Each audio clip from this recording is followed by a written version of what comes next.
ദൈവത്തിരുനാമം മഹത്വപ്പെടട്ടെ.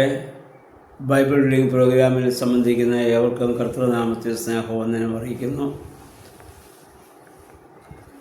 ന്യായാധിപന്മാരുടെ പുസ്തകത്തിൽ നിന്നാണല്ലോ നമ്മൾ ചിന്തിച്ചുകൊണ്ടിരിക്കുന്നതിൻ്റെ സമാപനത്തിലേക്ക് നമ്മൾ വരികയാണ്. ഇന്ന് അതിൻ്റെ 20-ാം അധ്യായം നമ്മൾ വായിക്കുന്നു. 20-ാം അധ്യായത്തിലെ ബെന്യാമിൻ ഗോത്രക്കാരോട് ഇസ്രായേലിലെ മറ്റ് ഗോത്രക്കാർ യുദ്ധം ചെയ്യാൻ ഒരുങ്ങുന്ന സംഭവമാണ് നമ്മൾ വായിക്കുന്നത്. അതിന് കാരണം 19-ാം അധ്യായത്തിൽ നമ്മൾ കണ്ടു.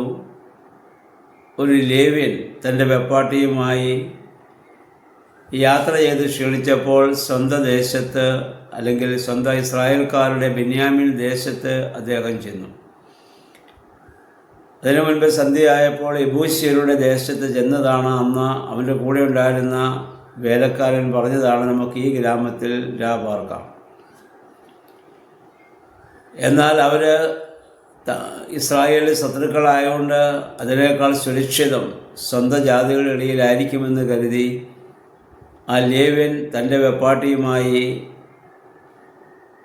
ഈ ബെന്യാമീനുടെ ദേശത്ത് കടന്നു വരികയും അവിടെ താമസിക്കാൻ ആരും ഇടം കൊടുക്കാതിരിക്കുകയും അദ്ദേഹം വഴിയരികിൽ വിശ്രമിക്കാൻ ഒരുങ്ങുകയും ചെയ്തു. ആ സമയത്താണ് എബ്രഹീമിൽ നിന്ന് വന്ന ഒരു യഹൂദനൊരു സ്വന്തമായി വീടില്ലാത്തവൻ അവൻ ഇദ്ദേഹത്തെ വിളിച്ചുകൊണ്ട് പോവുകയും തൻ്റെ കൂടെ പാർപ്പിക്കാൻ ഒരുങ്ങുകയും ചെയ്തപ്പോൾ ആ നാട്ടിലെ ആഭാസന്മാർ വന്ന്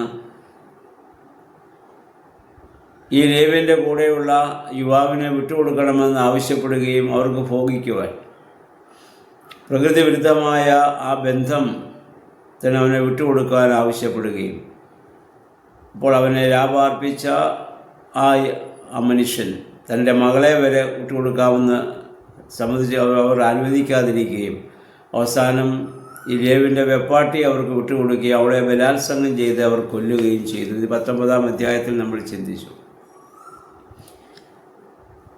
അദ്ദേഹം തൻ്റെ ഭാര്യയുടെ, അല്ലെങ്കിൽ തൻ്റെ വെപ്പാട്ടിയുടെ ആ മൃതശരീരം 12 കഷ്ണങ്ങളാക്കി മുറിച്ച് ഓരോ ഗോത്രം കൊടുത്തയക്കുകയും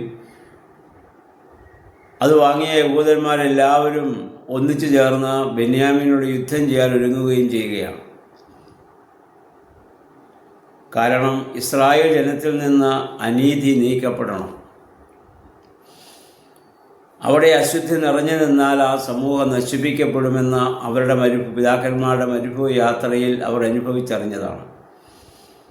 അതുകൊണ്ട് അങ്ങനെയുള്ളവരെ ഇനി ഈ ഭൂമിയിൽ ഇരിക്കാൻ പാടില്ല. അതുകൊണ്ട് അവരെ യുദ്ധം ചെയ്ത് തോൽപ്പിക്കണമെന്ന് വിചാരിച്ച് അതിലെ പ്രമാണിമാരെല്ലാം ഒന്നിച്ചു കൂടുന്ന ഒരു സാഹചര്യം നമ്മൾ കാണുന്നുണ്ട്. അവരുടെ പൂർവ്വപിതാവായ അബ്രാഹാമും ലോത്തും വഴിയാത്രക്കാരെ എങ്ങനെ സ്വീകരിച്ചുവെന്ന് ഇതിനു മുമ്പ് ഉൽപ്പത്തി പുസ്തകത്തിൽ നമ്മൾ കണ്ടതാണ്. യഹൂദ മര്യാദ അനുസരിച്ച് വഴിയാത്രക്കാരനോട് ഒന്നും ചെയ്യാൻ പാടില്ല. കാരണം അവൻ ബലഹീനനാണ്, സ്വന്തം ഭവനമില്ല, സ്വന്തം ദേശമല്ല, എതിർക്കാൻ അവന് കഴിവില്ല. ബലവാനോട് എതിർത്താൽ അതിൽ നീതിയുണ്ട്, ബലഹീനനോട് അത് ചെയ്യാൻ പാടില്ല. ഇന്ന് നമ്മുടെ നാട്ടിലുള്ള നിയമത്തിലും ടൂറിസ്റ്റായിട്ട് വരുന്നവരോട് മോശമായി പെരുമാറാൻ പാടില്ല എന്ന് ഗവൺമെൻറ്റിൻ്റെ ശക്തമായ നിയമമുണ്ട്. അങ്ങനെ ഇത് പെരുമാറുന്നവരെ കഠിന ശിക്ഷയ്ക്ക് വിധേയമാക്കുകയും ചെയ്യും. അതെല്ലാ കാലത്തും എല്ലാ രാജ്യങ്ങളും കാത്തു പരിപാലിക്കുന്ന ഒരു നീതിയാണ്.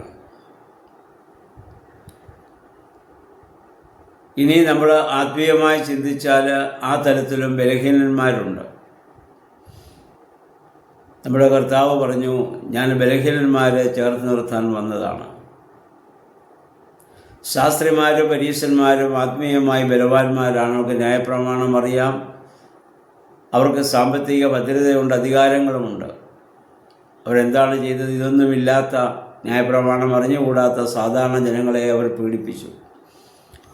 അതുകൊണ്ട് യേശു പറഞ്ഞു, നിങ്ങൾ ഭാരമേറിയ ചുമടുകളെ സാധാരണ ജനത്തിന്മേൽ കെട്ടിവെക്കുന്നു, നിങ്ങളുടെ അടിവിരൽ കൊണ്ട് പോലും അതിനെ സ്പർശിക്കുവാൻ നിങ്ങൾ തയ്യാറാകുന്നുമില്ല.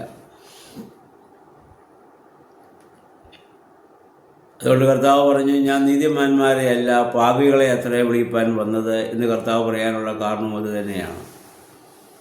നമ്മൾ നോമ്പിൻ്റെ ദിവസങ്ങളിലൂടെ കടന്നു പോകുകയാണല്ലോ. നോമ്പിൽ നമുക്ക് ആവശ്യമായിരിക്കുന്നത് ബലഹീനന്മാരെ ചേർത്ത് കൊള്ളുക എന്നുള്ളതാണ്.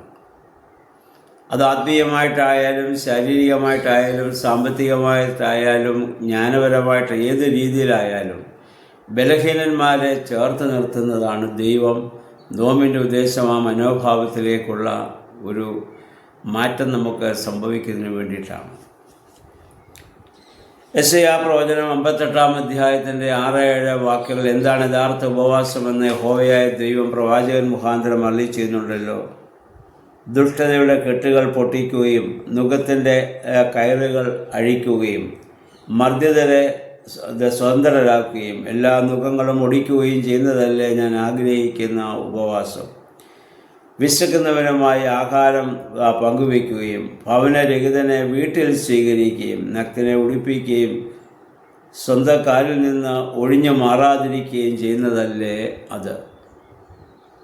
ഇനി അങ്ങനെ എന്ത് ചെയ്താൽ എന്താണ് നിനക്ക് ലഭിക്കാൻ പോകുന്ന പ്രതിഫലം? അതിൻ്റെ 8-9 വാക്യങ്ങൾ പറയുന്നു. അപ്പോൾ നിന്റെ വെളിച്ചം പ്രഭാതം പോലെ പൊട്ടിവിരിയും, നീ സുഖം പ്രാപിക്കും. നീ പ്രാർത്ഥിച്ചാൽ കർത്താവ് ഉത്തരമരുളും.